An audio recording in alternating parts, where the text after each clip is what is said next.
자, 오늘 표적, 기적에 대해서 계속 살펴보는 세 번째 시간입니다.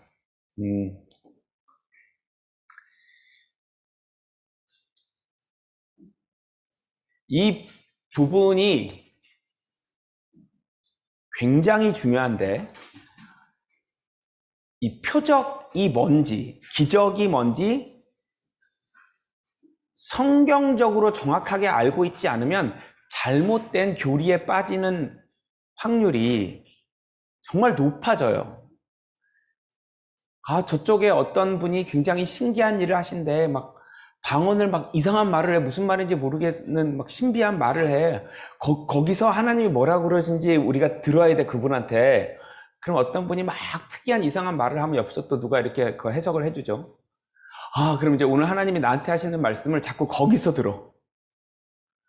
그러면 성경이 보조기구가 돼요. 이 하나님의 말씀, 우리에게 주신 이 소중한 책이 참고서처럼 돼요. 왜?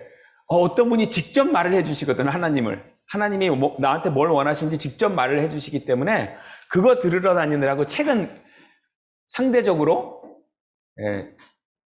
소홀해지겠죠.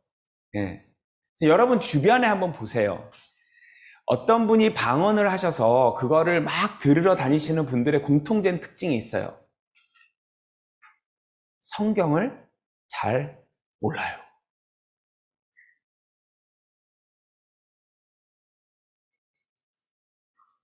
이 말씀 붙들고 막 한 말씀 한 단어 막 이해하려고 막 닳고 성경을 보는 게 아니라 또 들으러 가야 돼요. 내가 지금 필요한 얘기를 또 그분이 직접 해주시기 때문에 들으러 가야 돼요. 신앙생활을 한 지 5년, 10년이 지나도 성경이 깨끗합니다. 새 거예요. 살면서 중요한 선택을 내려야 돼. 모르겠어. 그럼 성경을 펴는 게 아니라 그분 찾아가서 물어봐야 돼요. 굉장히 중요한 문제예요. 또 바울 편지 바깥에 나가면 뭔가 행동을 잘못하면 하나님 자식이 된 거듭난 사람들이 마치 그 자식의 신분을 잃을 것처럼, 마치 지옥에 갈 수 있는 것처럼 보이는 구절들이 많이 있죠. 바울 편지 바깥에만 나가면.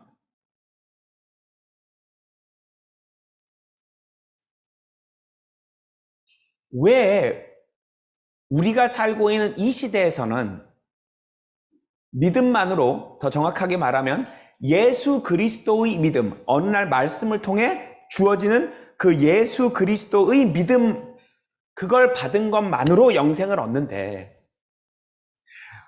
왜 성경에 보니까 그것만으로 충분하지 않고 그 뒤에 행동이 따라야 한다라는 말이 계속 있는 건지, 특히 바울 편지 바깥에 왜 그런 말들이 있는 건지.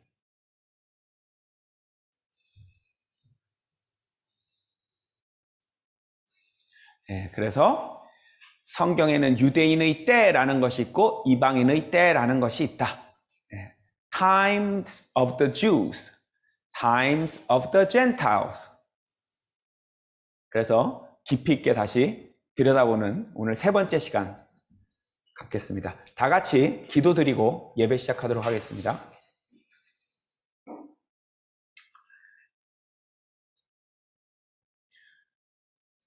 하나님, 오늘도 이렇게 말씀 앞에 다 함께 모일 수 있도록 허락해 주셔서 진심으로 감사드립니다.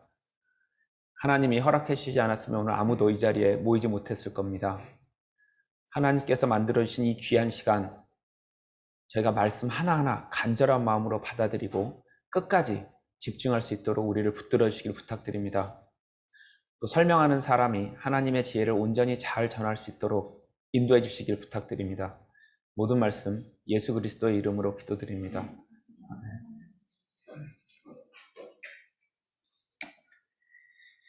자, 성경에는 표적이란 말이 나와요. 영어 성경에 보면 sign이라고 번역될 때도 있고 miracle이라고 번역될 때도 있고요. 원래 신약 성경에 나오는 표적의 그리스 원어는 세이미용이라는 단어예요. 그리스여서 발음이 정확한지 모르겠어요. 이 세이미용은 무슨 말이냐면 하나님이 함께 하신다는, 혹은 이 진리가 하나님으로부터 왔다는 증거예요. 그래서 사인으로 번역될 때가 많은 거예요. 그래서 이 사인은 우리가 지난 시간에 공부했죠? 성경에서 나오는 최초의 세이미용은 무엇이다? 당연히 이때 시작이겠죠. 성경에 나오는 최초의 표적이라고, 성경적인 의미의 표적은 무엇이다? 아브라함의 아내 사라가 90살 때 이삭을 낳은 것, 여기서부터 시작되는 거예요. 이게 첫 표적, 사인이고, 마지막 사인은 뭐예요? 7년 대환난 끝에 예수님이 오실 때 막 하늘에서 일어나는 그게 마지막 사인이에요. 이 유대인의 때라고 하는 시간이 시작될 때부터 표적, 사인도 시작됐고, 그때가 하나님이 유대인의 구원의 역사를 마치는 그때 예수님이 지상재림, 감람산에 오시는 그 순간에가 마지막 사인이에요. 첫 사인, 마지막 사인. 그 사이에 갑자기 지금 중단됐죠. 하나님이 유대인을 위해 계획하신 구원의 역사가 지금 중단돼 있단 말이에요. 지금 2000년간 중단돼 있죠. 갑자기 우리가 껴들어갔죠. 유대인들이 복음을 거부하면서 유대인의 역사가 멈춘 거예요. 유대인을 위한 구원의 역사가 멈췄고 지금 우리 시대, 이방인의 때예요. 이방인들과는 내가 너희에게 표적을 줄 테니 표적을 보고 나를 믿어라 라는 약속을 하신 적이 없어요. 우리 주변에서 일어나는 신기한 일과 표적은 차원이 달라요. 왜? 하나님이 함께 하신다는, 혹은 하나님의 진리가 이것이라는 확실하고 명백한 증거여야 하기 때문에, 이론의 여지가 없는 증거여야 하기 때문에 90살 할머님이 애를 낳는다거나, 홍해, 바다가 갈라진다거나, 혹은 요단강, 강이 갈라져서 사람들이 지나간다거나, 제일 확실한 표적도 뭐 있죠? 죽은 사람을 살리는 거. 엘리야는 열왕기상 17장에서 죽은 사람을 살렸고, 베드로는 사도행전 9장에서 죽은 사람을 살렸고, 바울은 사도행전 20장에서 죽어있는 유두고를 살렸죠. 죽은 사람을 살리는 것까지 이런 차원을 표적이라고 하지, 무슨 일이, 너무 신비한 일이 우리 주변에 있었어. 이런 거하고는 좀 레벨이 달라요, 차원이. 그래서 누가복음 12장 48절이었죠. 많이 준 자에게는 내가 많이 찾을 것이고 많이 맡긴 자에게는 많이 요구할 것이다 라는 하나님의 법칙, 그게 언제나 적용이 되죠. 그러면 유대인의 때에는 표적을 할 수 있는 능력, 볼 수 있는 기회를 주셨어요. 그죠? 유대인들은 바다 갈라지는 거 받고 바다 사이를 지나갔잖아요. 7년 대환난 때도 어마어마한 인들을 본단 말이에요. 기적을 행할 수 있는 능력과 그걸 볼 수 있는 기회를 주셨기 때문에 요구하는 것도 많아요. 거듭난 거, 그것만으로는 안 돼. 그 뒤에 행동도 따라야 해. 이것인 거고, 이방인의 때, 지금 우리가 살고 있는 이 이방인의 때에는 죽은 사람 살리는, 또 이거 얘기하면 또 어느 나라에 어느 목사님이 살렸다는 얘기를 또 하는 분이 꼭 있어서, 자, 이거는 그냥 계속 할 수 있어야 돼요. 네. 그렇게 뜨문뜨문, 그 자체도 틀림없이 오해이거나 거짓말이겠지만, 그런 게 아니에요. 계속 그냥 할 수 있는 거예요, 제자들이. 예수님 제자들이. 지금 없어요, 표적. 우리 시대에는 표적을 할 수 있는 능력 혹은 그걸 볼 수 있는 기회를 안 주셨기 때문에 거듭남이면 충분하다는 거예요. 네.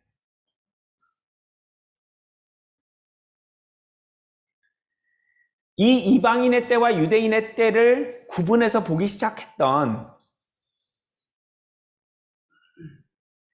그 한국에서 부르는 1세대 세대주의자들이라고 하는 분들이 가장 해결하지 못한, 대답하지 못한 질문이 있어요. 어떻게 인간의 구원이 시대에 따라 달라? 어떻게 인간의 구원이 시대에 따라 다를 수가 있어? 이거에 대한 멋진 대답, 명쾌한 대답을 못했어요. 그래서 2세대 세대주의자들, 2.5 세대주의자들이 다시 슬슬 별 세대주의자 아닌 거와 별 차이가 없이 돼버린 거예요. 하지만 이 표적이 만약에 1세대 세대주의자들이 이걸 이용해서 대답했다면 준 게 달라요. 표적을 할 수 있는 능력, 표적을 볼 수 있는 기회를 더 줬어요. 유대인의 때에는. 그러니 더 요구하시는 게 당연하죠. 이렇게 대답했다라면 어떻게 됐을까?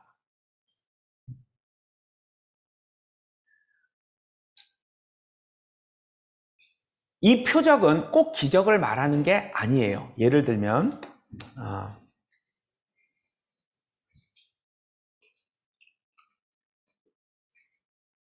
누가복음 2장 한번 볼게요.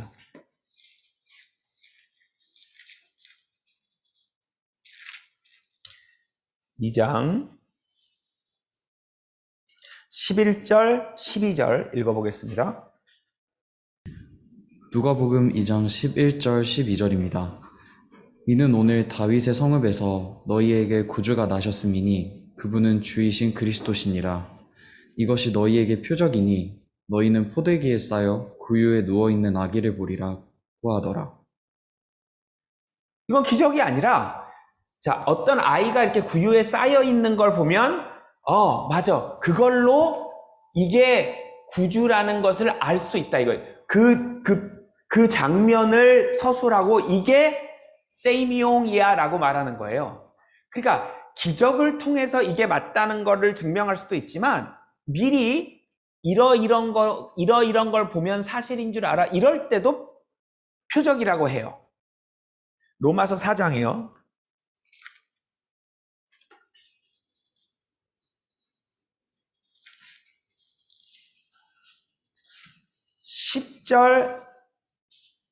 9절부터 11절입니다.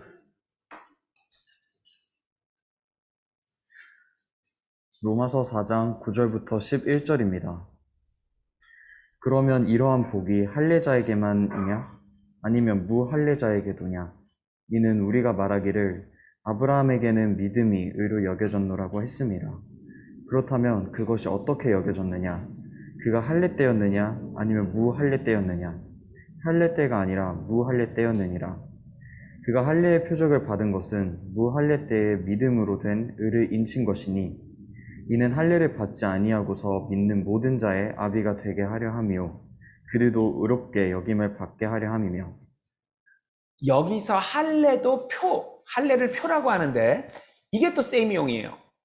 표적이에요. 그러니까 기적 같은 신비한 일만 표적이라고 하지 않고 확인할 수 있는 증거면 표적이에요. 할례도 표적이고 아기가 강보에 쌓여 있는 것도 표적이 될 수 있는 거예요. 그럼 결론은 표적의 기능이 뭐냐 이거예요. 마가복음 16장이에요.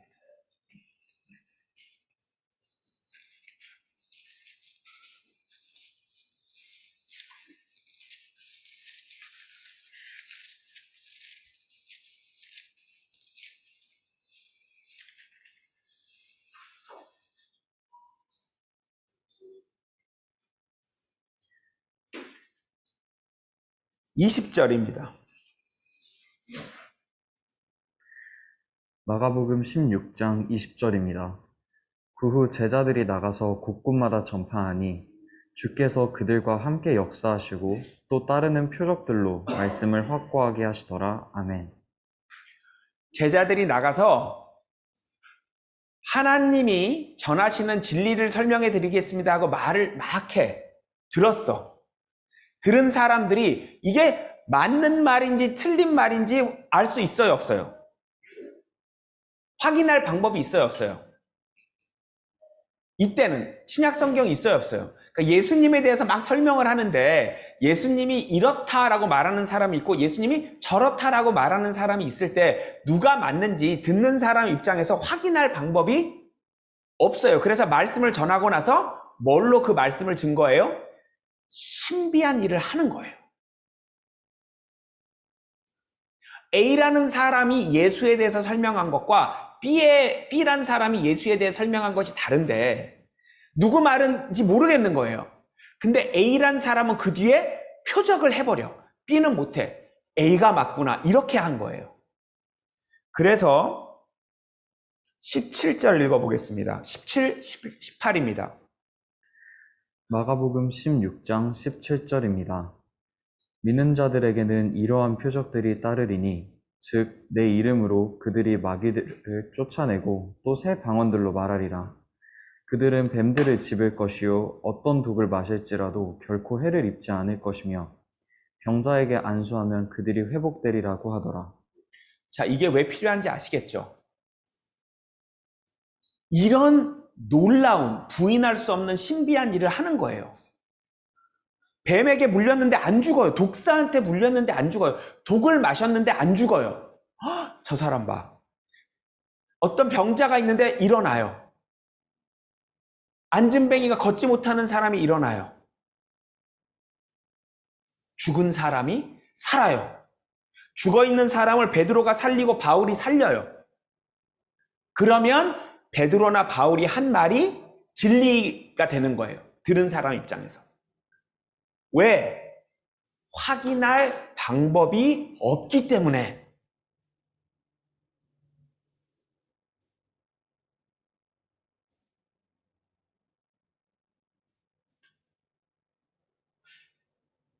그러면 제자들이 전도할 때 이게 필요해요, 안 필요해요? 필요한 거예요. 잘못 전하는 사람하고 올바로 전하는 사람 사이에 판단할 수 있는 그 증거, 표적을 줘야 되기 때문에 제자들이 달라고 해요. 사도행전 4장입니다.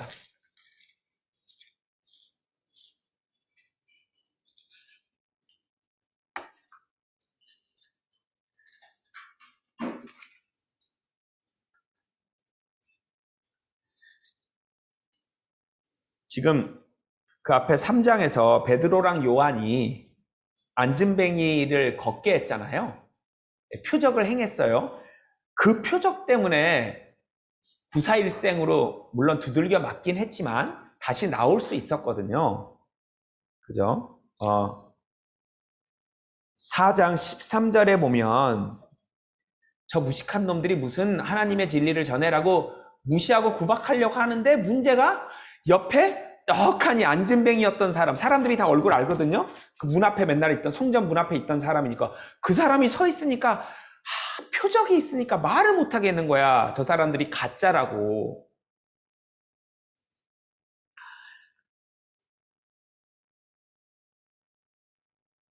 (21절) 22절입니다.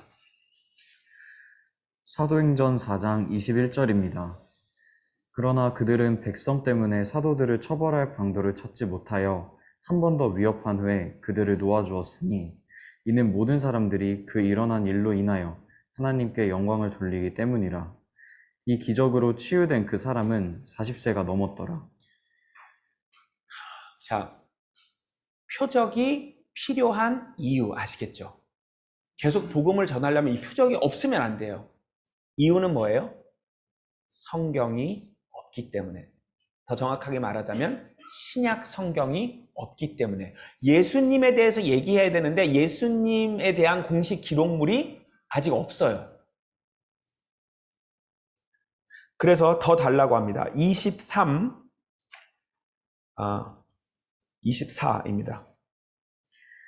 사도행전 4장 23절입니다. 사도들이 풀려난 후에 동료들에게 가서 선임 제사장들과 장로들이 그들에게 말한 바를 모두 이야기하니 그들이 그 말을 듣고 다 같이 하나님께 음성을 높여 아뢰기를 주여 주께서는 하늘과 땅과 바다와 또 그 가운데 있는 모든 것을 지으신 하나님이시니이다.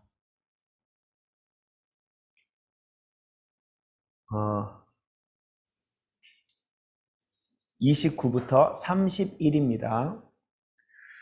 사도행전 4장 29절입니다. 이제 주여 그들의 위협함을 살피시어 주의 종들로 담대하게 주의 말씀을 선포하게 하시고 주의 손을 펴시어 병을 낫게 하시며 또 표적들과 이적들이 주의 거룩하신 아들 예수의 이름으로 일어나게 하소서 하더라. 그들이 기도를 마치자 그들이 함께 모여 있는 곳이 진동하더니 그들이 모두 성령으로 충만하여 담대하게 하나님의 말씀을 선포하더라. 하나님, 저희가 계속 하나님의 진리, 예수 그리스도에 대해서 전할 수 있도록 표적하는 능력을 계속 주십시오 라고 기도하는 거예요. 그거 없으면 안 되니까. 자, 그래서 진짜 어떻게 사용하나 봅시다. 8장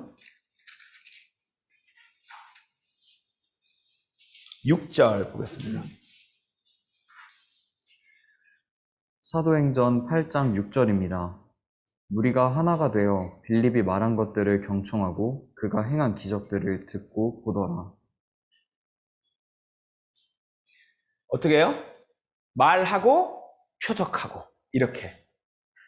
자, 내가 설명을 하고 그 다음에 방금 한 말이 사실이라는 걸 증명해야죠. 표적을 해요. 그럼 이게 사실이 되는 거예요. 그죠? 그 뒤에 또 14장도 볼게요.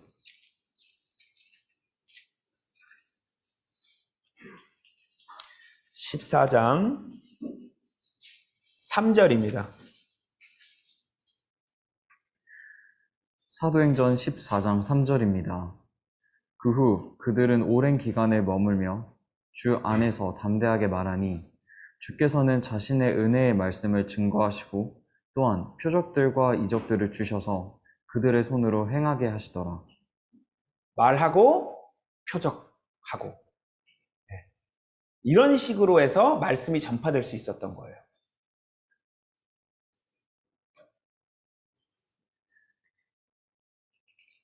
고린도 후서 12장 보겠습니다.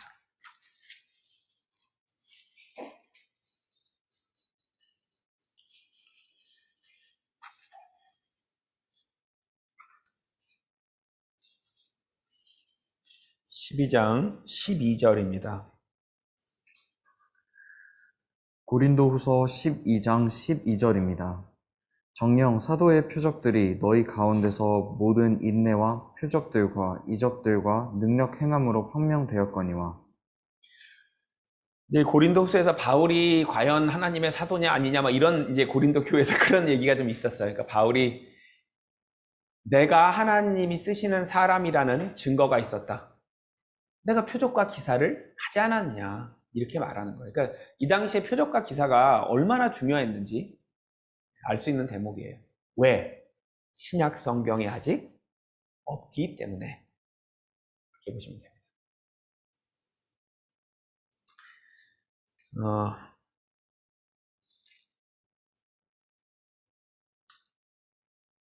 고린도전서 한번 보겠습니다.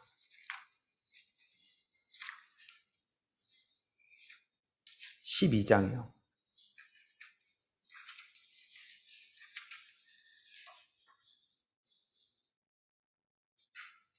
여러분 주변에 이제 전도하려다 보면 이제 주변에서 꼭 방언하시는 분들과 이렇게 얘기를 나눠야 되는 일들이 생겨요. 오래 하다 보면 꼭 이제 어디선가 나타나서 방언 들어야 돼. 너 방언하냐? 박진영 씨는 방언에 대해서 어떻게 생각하냐? 너희 교회는 방언에 대해서 어떻게 하냐? 이 얘기 꼭 넘어야 되는 고비인데요.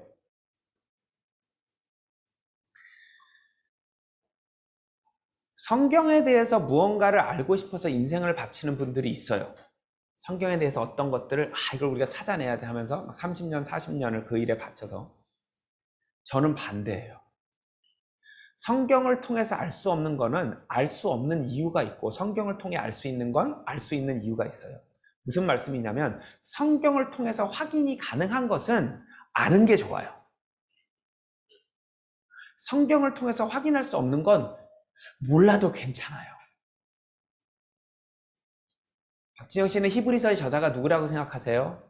아니 뭐 짐작이 가지만 글쎄요, 그냥 그래요.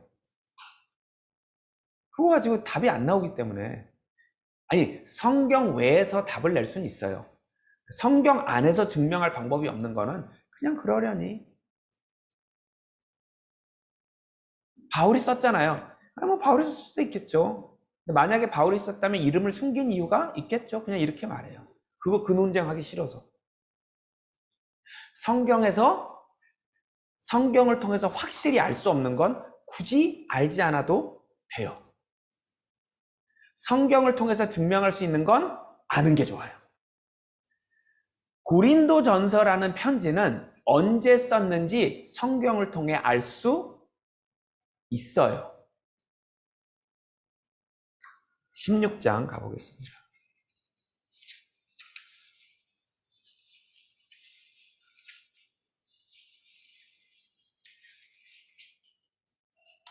(5절부터)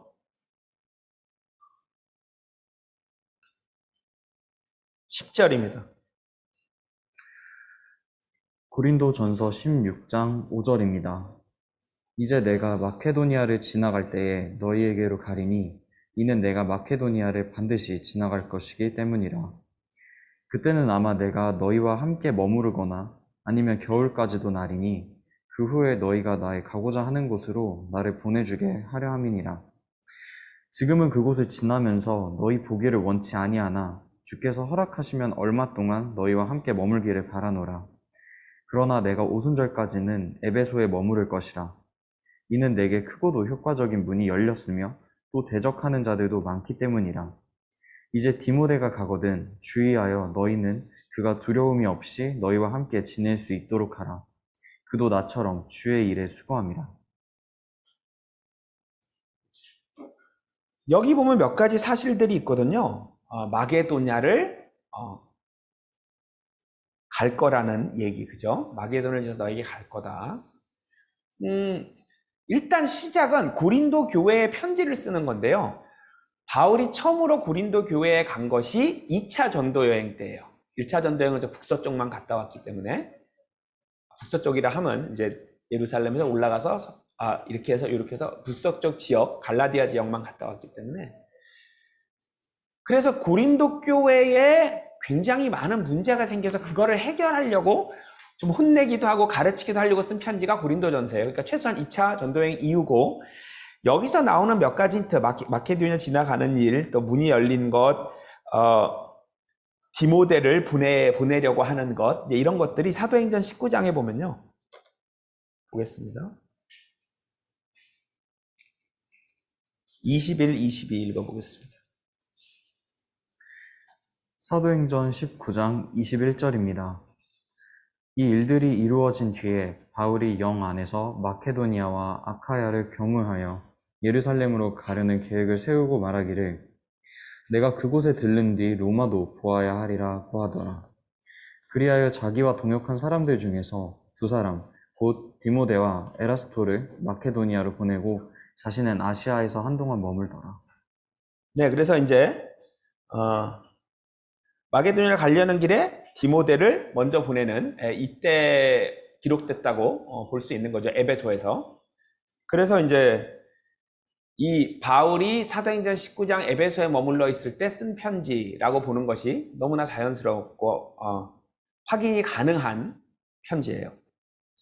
자, 이때 상황을 한번 보죠. 사도행전 19장이 어느 정도의 상황, 어떤 상황이었는지. 일단 5절 6절 한번 읽어볼게요. 사도행전 19장 5절입니다. 그들이 이 말을 듣고 주 예수의 이름으로 침례를 받더라. 그리하여 바울이 그들에게 안수하니 성령께서 그들 위에 임하시어 그들이 방언들로 말하며 예언하니.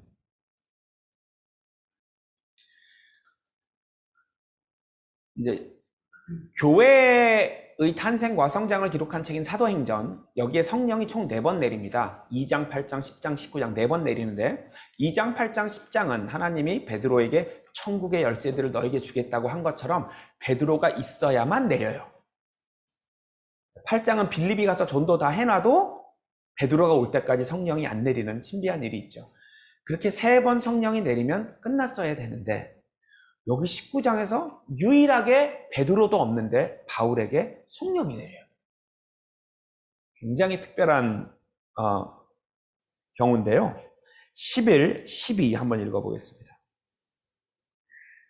사도행전 19장 11절입니다. 하나님께서는 바울의 손을 통해 비상한 기적들을 행하게 하셔서 그의 몸에서 손수건이나 앞치마를 가져다 병자에게 대기만 해도 질병이 떠나고 또한 악령들도 그들에게서 나가더라.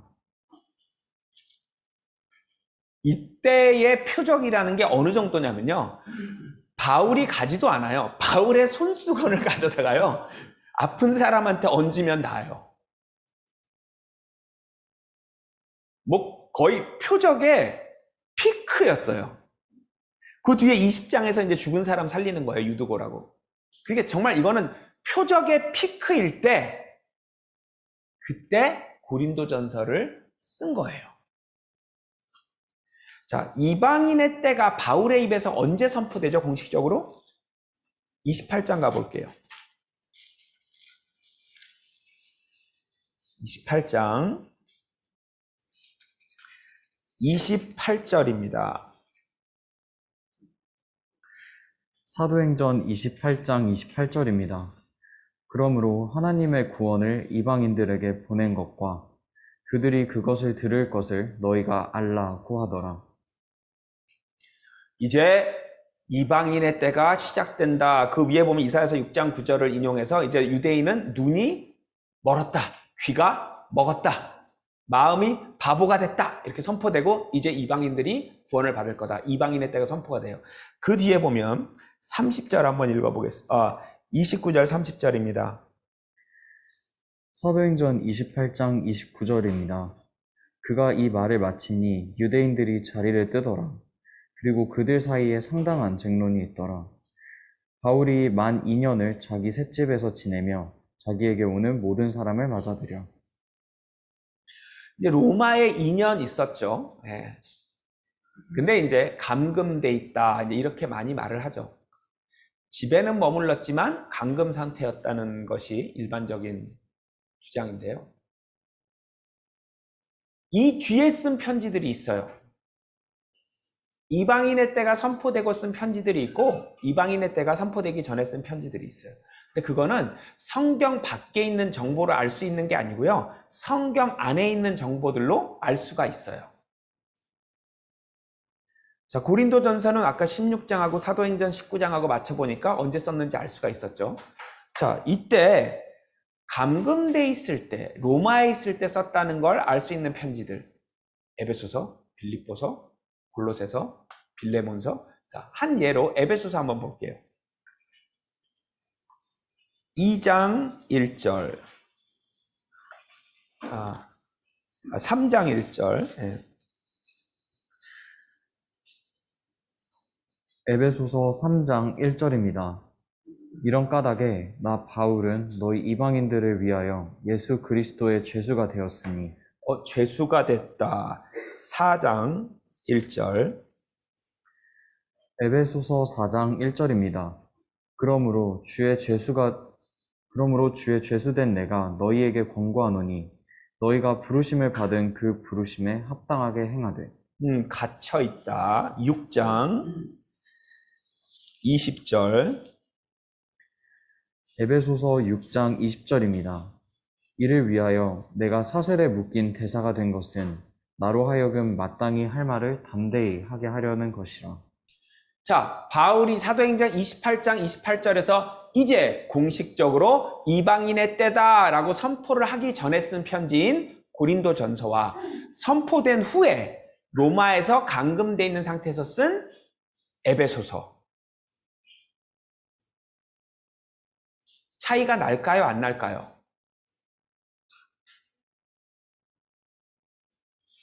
유대인의 때, 이방인의 때 차이가 날까요? 안 날까요? 자, 이제 고린도전서 12장 볼게요.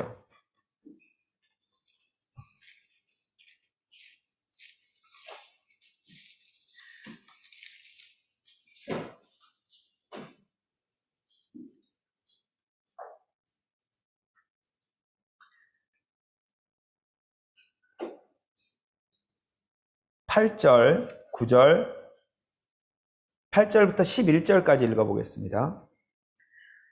고린도전서 12장 8절입니다. 어떤 사람에게는 성령을 통하여 지혜의 말씀을 주시고 또 어떤 사람에게는 같은 성령을 따라 지식의 말씀을, 또 어떤 사람에게는 같은 성령으로 믿음을, 어떤 사람에게는 같은 성령으로 병 고치는 은사들을, 또 어떤 사람에게는 기적들을 행함을, 어떤 사람에게는 예언함을, 어떤 사람에게는 영들을 분별함을, 또 어떤 사람에게는 여러 가지 방언들을 말하게 함을, 어떤 사람에게는 방언들을 통역함을 주시느니라. 그러나 이 모든 일은 한 분이신 같은 성령께서 역사하시어 그분께서 원하시는 대로 각 사람에게 나누어 주시느니라. 28절이요. 고린도전서 12장 28절입니다. 하나님께서 교회 안에 몇을 세우셨으니 첫째는 사도들이요, 둘째는 선지자들이요, 셋째는 교사들이요, 그 다음은 기적들이요, 그 다음은 병 고치는 은사들이며 돕는 것과 다스리는 것과 여러 가지 방언들이라. 자, 방언이 표적? 맞습니다. 이때는. 지금 사도행전 19장 막 표적을 가지고 별의별 일이 다 일어나는 그때예요. 손수건만 가져가도 병든 사람이 낫는 그때에 쓴 책이란 말이에요. 그리고 아직 무슨 때예요? 유대인의 때고요. 그래서 방언이 있고 병 고치는 은사가 있다 한 거예요. 그러나 이때도 바울은 미래에 어떻게 될지를 알았을까요? 몰랐을까요? 이미 이제 19장에서 성령의 계시들이 받으면서 아까 19장에서 우리 읽었죠. 말씀이 흥황하더라. 말씀이 자라고 흥황했다는 말이 19장에 나오거든요. 막 바울이 이제 깨달아 가는 거예요. 하나님이 보여주셔서. 30절, 31절 읽어보겠습니다. 고린도전서 12장 30절입니다. 다 병 고치는 은사들을 가졌겠느냐? 다 방언들을 말하겠느냐? 다 통역하겠느냐? 오히려 너희는 최상의 은사들을 열망하라. 이제 내가 너희에게 더 좋은 길을 보여주리라. 자, 병 고치는 거 이거 지금 필요해요. 바울이나 바울의 제자들이 전도하는데 필요해요. 방언 필요해요. 그러나 이거 말고 더 큰 거 있거든. 그거 달라고 해.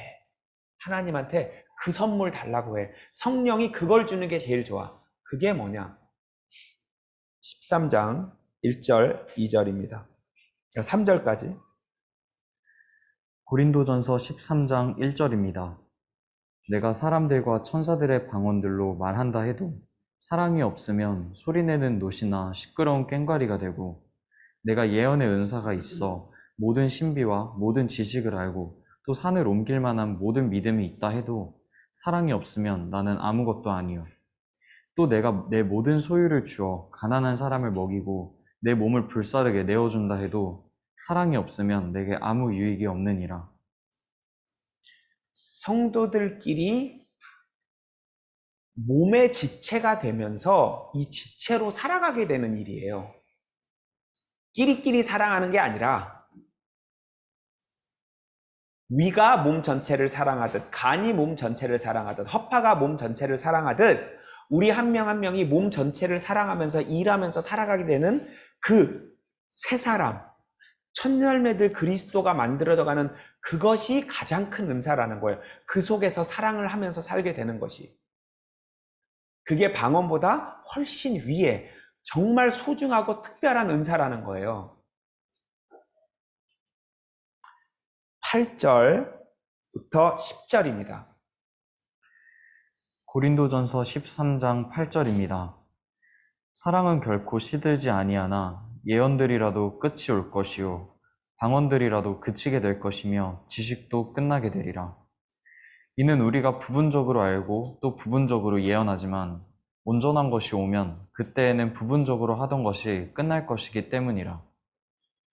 이 온전한 것이 이제 영어로 perfect라고 돼 있어요. perfect한 게 오면 예언, 방언 이런 거 필요 없어진다는 거예요. 사랑만 남아요. 형제 자매들끼리 지체로서 살아가고 성경 공부하면 끝.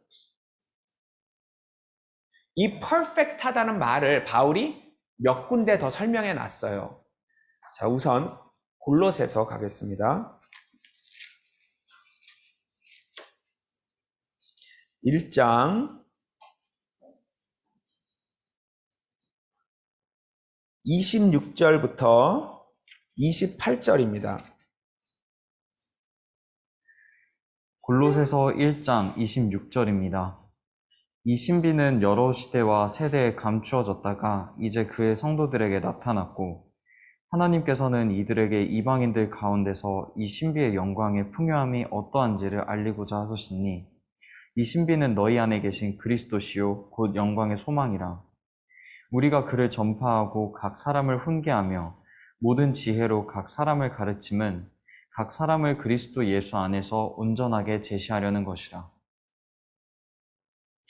온전하게 한 사람 한 사람을 만든다. 그러도록 공부를 가르치겠다라는 거예요. 여기서 온전한 게 퍼펙트예요. 사람 한 명 한 명을 성경을 통해 가르쳐서 성경을 깨닫게 하는 그거를 퍼펙트하게 만든다고 말해요. 이게 시작이 되면 예언, 방언 같은 게 필요가 없어진다는 거예요. 성경이 완성이 되고 이 성경을 통해 가르치고 공부해서 성경을 알게 되면 필요 없어진다는 거예요. 이 골로새서는 언제 썼게요? 그 뒤에 3장 한번 볼까요?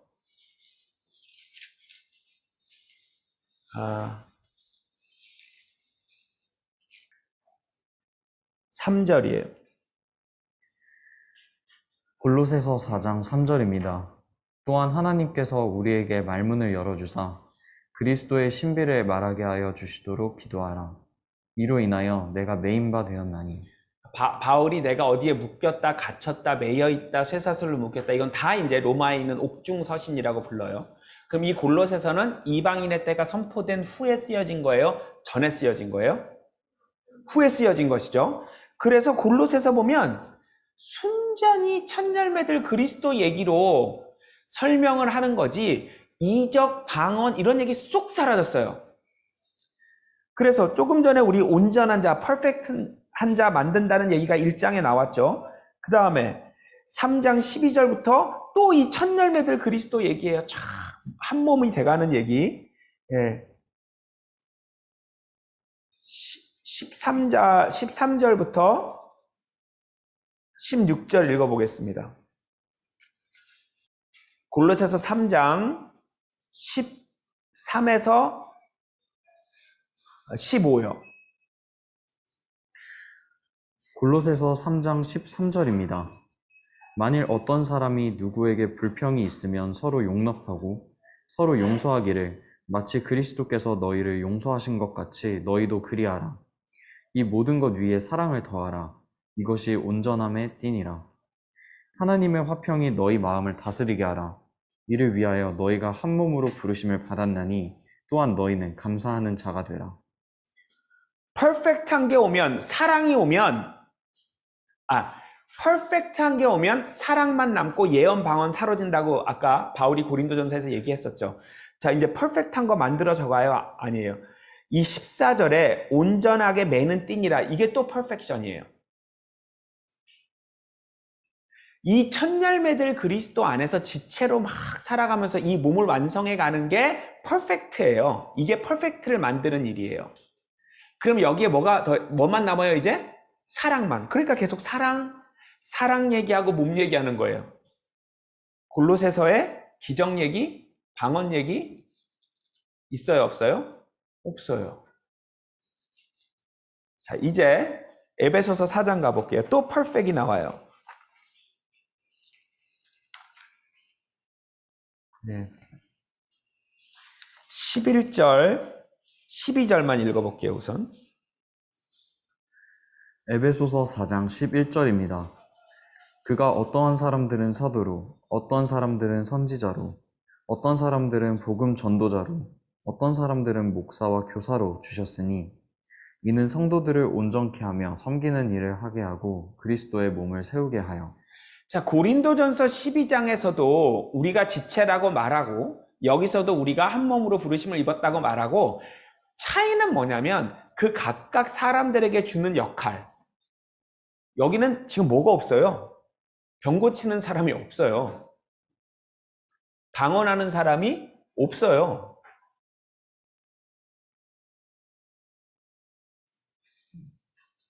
사도, 대언자, 프라핏이 미래를 맞추는 것만 프라핏이라고 하지 않고 하나님 입장에서 말을 하는 것도 대언자, 프라핏이라고 해요. 선생님, 뭐 이런 거예요. 봉사하고. 지금 우리랑 비슷하네요. 그죠? 예언 방언은 사라지고 뭐가 남아요? 성경 공부가 남아요. 서로 역할을 열심히 나눠서 하면서 예배드리고 세미나하고 전도 집회하고 그냥 그러고 살아가는 거예요. 그 안에서 사랑, 각 지체로서 이 몸을 사랑하는 그 사랑, 그것만 역사하는 거예요. 이제 성령이. 왜? 성경이 완성됐기 때문에.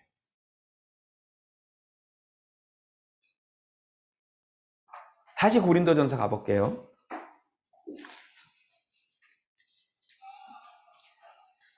14장이요.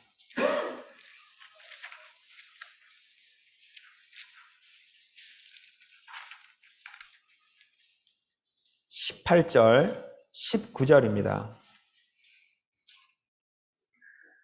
고린도전서 14장 18절입니다. 내가 너희 모두보다 더 많은 방언들을 말함으로 하나님께 감사하노라.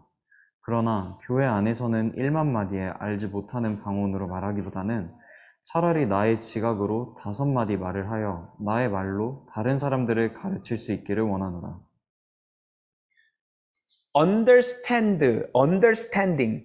성경 말씀을 정확하게 똑바로 이해한 후에 그걸 설명하는 거 5마디가 10,000마디 방언하는 것보다 낫다라고 성경이 써놓았어요. 여러분 헷갈려요? 헷갈립니까? 성경 공부하고 방언 중에 무엇이 위일까요? 헷갈려요? 성경에 헷갈리게 기록되어 있어요. 방언은 10,000마디. 성경을 이해하고 정확히 알고 설명하는 거 5마디. 뭐가 낫대요? 5마디가 더 낫대요.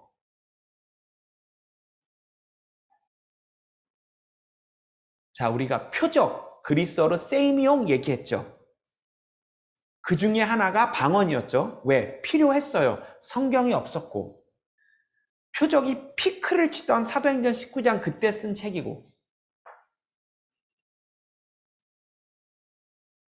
궁극적 세이미용, 표적은 무엇이냐? 데살로니가 후서 보겠습니다.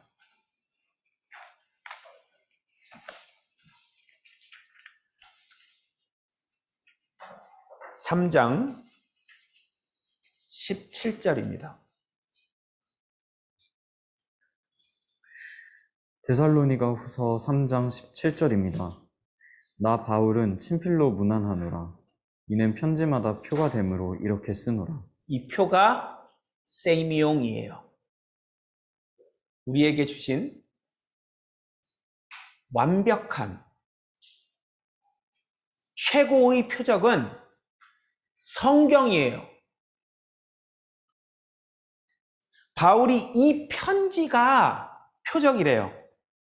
왜? 표적의 뜻이 신비한 일이 아니라 맞는지 안 맞는지 확인할 수 있는 증거, 도구가 표적이기 때문에 성경이 궁극적인 표적이에요.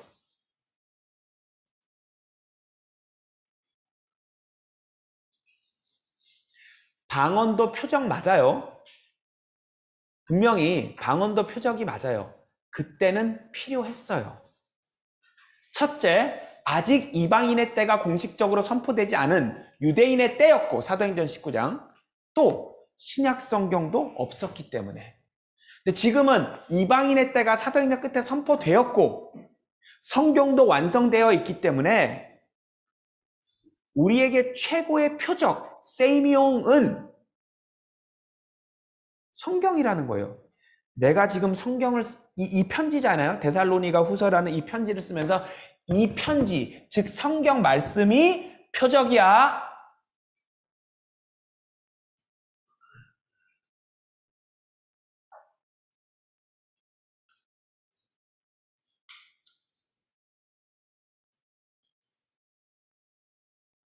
박진영 씨는 방언을 어떻게 생각하세요? 아직 방언을 몰라서 그래요. 박진영 씨는 방언을 못 해봐서 그러는데요. 이게 해보면 이렇고 저렇고. 그러니까 그분들이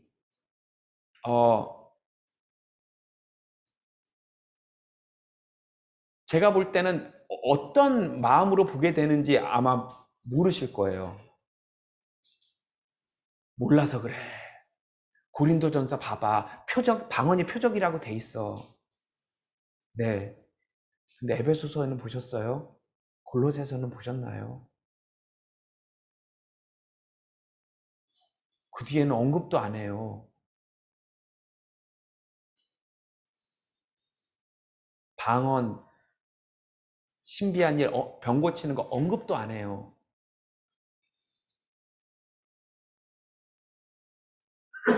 죽은 사람을 살리던 바울이 디모데가 위장병 있다니까 너 포도주 좀 써봐라 그래요. 아니 죽은 사람을 살리던 바울이 위장병도 못 고쳐요 이제? 왜? 그걸 쓴 디모데 후서는 이방인의 때가 선포되고 나서 쓴 편지이기 때문에.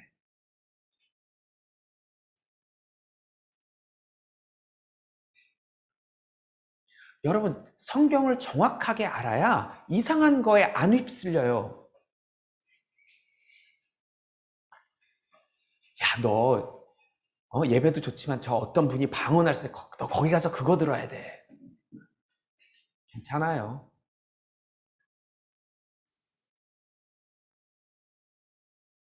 너 고린도전서 봐봐. 방언이 하나님의 표적이라고 나와.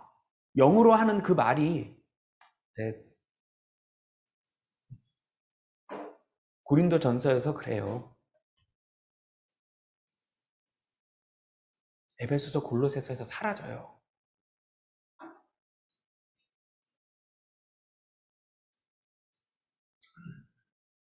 나중에는 다 이 천열매들 그리스도 얘기만 해요.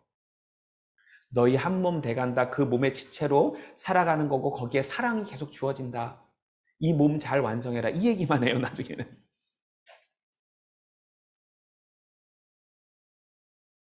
자, 성경에서 말하는 궁극적인 표적, 세이미용은 무엇이다? 성경.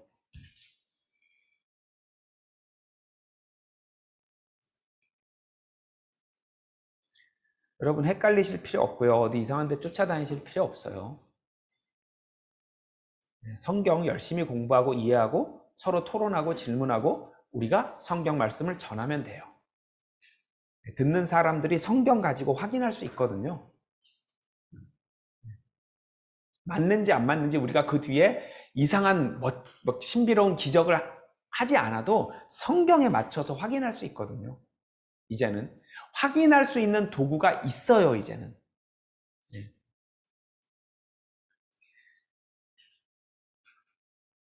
그럼 저한테 있었던 이 신비한 일은 어떻게 설명하죠?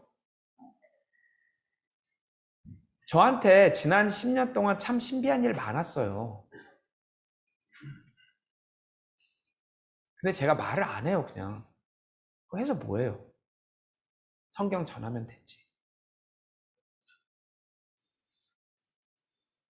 여러분들 인생에 신비한 일들이 일어나죠. 근데 그거는 죽은 사람 살리고 이런 거 아니잖아요. 죽은 사람을 살리거나 한강을 가르거나 이런 거 아니잖아요. 그냥 생활 속에서 있는 우리가 조심스럽게 하나님이 이런 일을 해주셨나? 라고 짐작할 수 있는 정도. 하나님이 나한테 이런 기회를 이렇게 주신 거고 이때 나를 이렇게 해주신 것 같다 라는 정도. 이런 것들이에요. 그거를 자신 있게 말하는 것도 조심하셔야 돼요. 하나님이 이렇게 해주셨어. 가끔 저도 크리스찬인데 다른 이제 크리스찬이라고 하시는 분들이 그때 하나님의 부르심이 있어서 저는 저한테 그런 말 못 쓰겠거든요.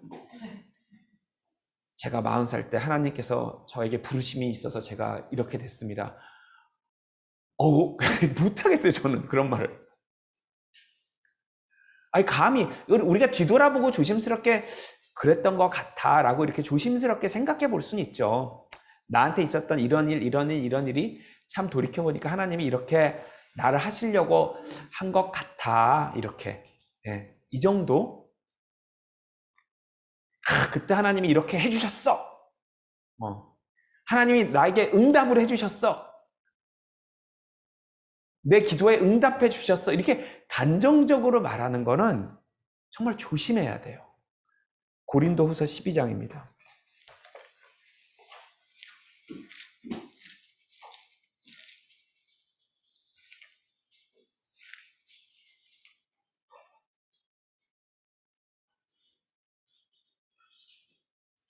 (4절부터) (6절입니다)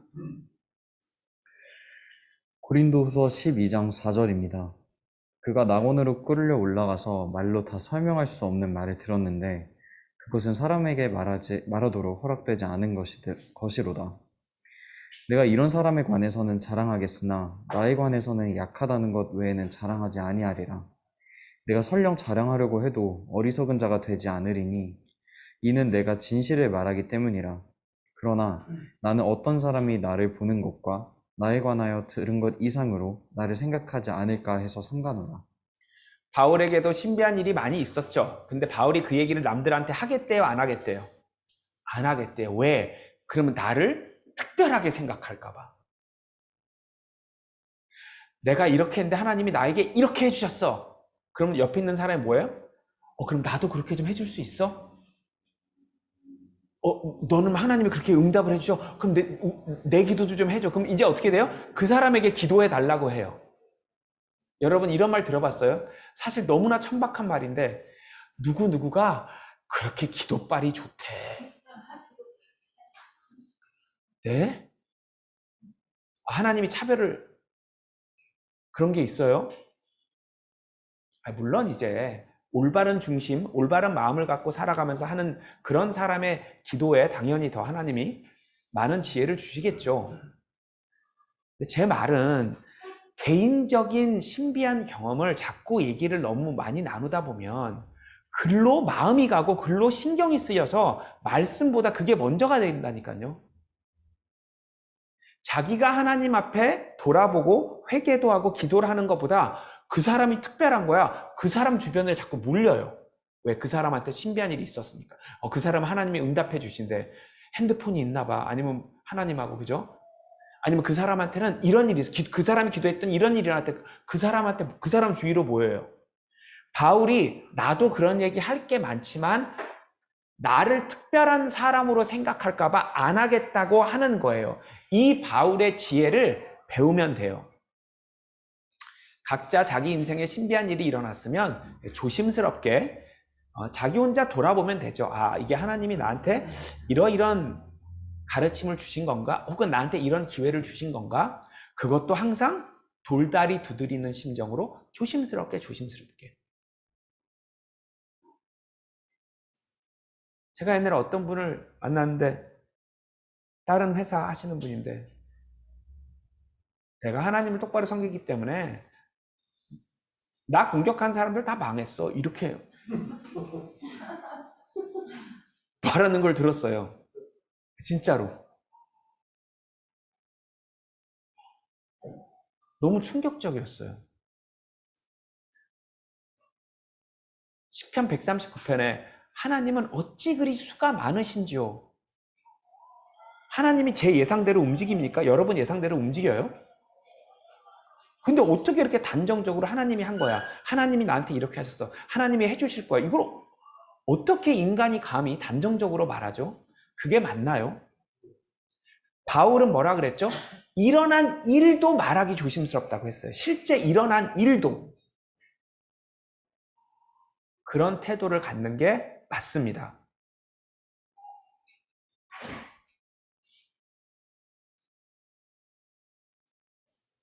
사무엘 상입니다.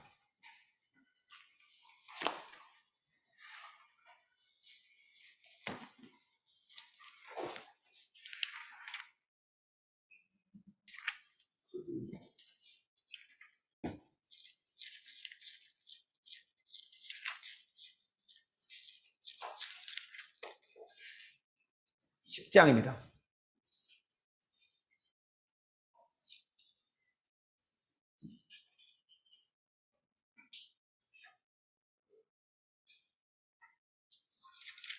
육, 칠, 팔 읽어보겠습니다. 사무엘상 10장 6절입니다. 그때 주의 영이 내게 임하시리니 네가 그들과 더불어 예언하고 다른 사람으로 변하리라. 이런 표적이 내게 임하면 너는 기회가 내게 주어지는 대로 행하라. 이는 하나님께서 너와 함께 하심이라. 너는 나보다 앞서 길갈로 내려가라. 보라, 내가 내게로 내려가서 번제를 드리고 화목제의 희생 제물로 제사를 드리리라. 내가 내게 가서 내가 해야 할 일을 가르쳐 줄 때까지 너는 7일을 기다릴지니라고 하더라. 사울이 이제 왕이 될 때 이제 사무엘이 이제 미리 해준 말인데요. 우리한테도 응용을 해서 적용해 볼 수 있겠죠. 우리도 거듭나고 하나님 자녀가 되면 혹은 이제 교회의 일원으로 살아갈 때 기회가 너한테 주어지는 걸 자세히 살펴가면서 단정적으로 하나님 이런 게 아니라 내 앞에 이런 기회가 왔네, 이런 일이 왔네, 이런 일은 왜 왔지? 여기서 내가 어떻게 하는 게 맞을까? 성경도 보고 기도도 해보고 교제도 해보면서 조심스럽게 한 걸음 한 걸음 나가는 거예요. 이렇게 사는 거예요. 그리고 기다려요. 또 가르침이 올 때까지. 너 기다려, 내가 가서 가르쳐 줄 때까지. 사무엘 말이죠. 하나님이 너무 위대하시고 거룩하셔서 감히 우리가 단정적으로 이렇다 저렇다 말하기 어려워요. 내 인생이 이렇게 될 거야, 저렇게 될 거야. 진짜 너무 많이 만났어요.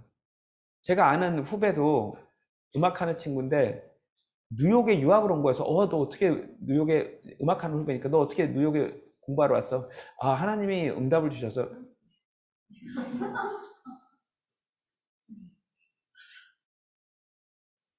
진짜 그런 걸 수도 있죠. 그런 걸 수도 있죠. 무조건 아니라는 게 아니라 그런 걸 수도 있는데 그걸 단정적으로 말할 성격이 아니라는 거예요. 나중에 보면 아닐 수가 있어요. 뒤돌아보면. 네. 그래서 이 표적, 성경에서 표적은 무엇이고 그게 유대인의 때에는 어떤 의미를 지니며 이방인의 때에서는 어떻게 그걸 이해하고 받아들여야 되는지에 대해서 세 번에 걸쳐서 함께 공부해 봤습니다. 이런 것들에 대해서 정확히 성경적으로 알고 있어서 우리가 흔들리지 않았으면 좋겠습니다. 네.